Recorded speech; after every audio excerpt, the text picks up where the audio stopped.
Hi everybody, this is Sonia Palick from Art by Sonia Palick.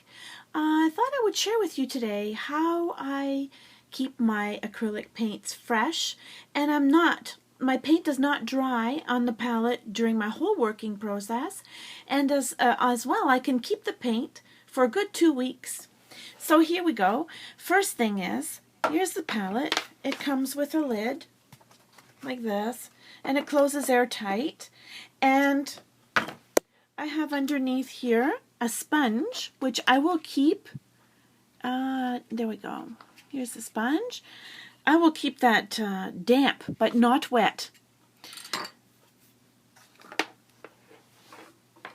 Every week or every 2 weeks, when I'm done with my palette, I'm going to wash the whole thing, the sponge, and the lid in a solution of water and bleach.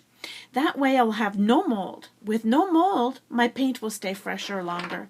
Also, notice how stiff this paint is. This palette is 2 weeks old. My paper is even starting to dry a little bit, but the paint is still wonderful because of the humidity from the sponge. I can't stress enough the importance of washing it quite frequently in a bleach solution. The other thing is our water basins.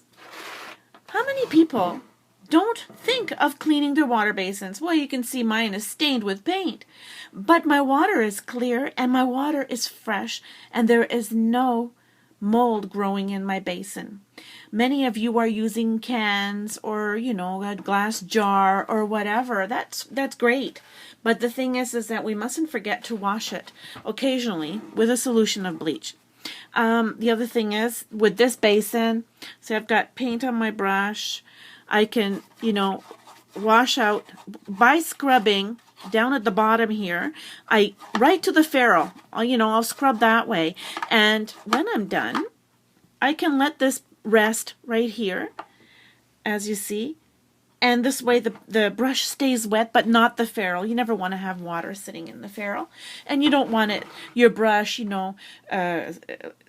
squashed down at the bottom of a jar. Now, this also I wanted to show you about this brush. This is the way that I scrumble. People ask me, how do I blend my acrylics? How do I make them look like oils? Well, I have to say, I have a technique that is kind of foolproof. I'll give you a little mini demo here. I'll take a bit of paint. Notice I don't have much on here. My brush was just, I wiped it on a rag. And then I'm going to come along here and I can just scrumble. Very delicately, I am tickling the surface. Just tickling the surface. Let me get a little bit of blue. Check it out. Scrumble. See what I mean? I'm just blending. Just delicately scrubbing. Well, that gives you a little idea of how I do it. So this brush, it's a really inexpensive brush by Royal. I think it's $2, $3 tops. And the more I beat it up, the happier I am. So I always give my brush a little rinse and I can put it there to rest. And there you have it. So be sure to visit my art page on Facebook at Art by Sonia Palick, and see you soon.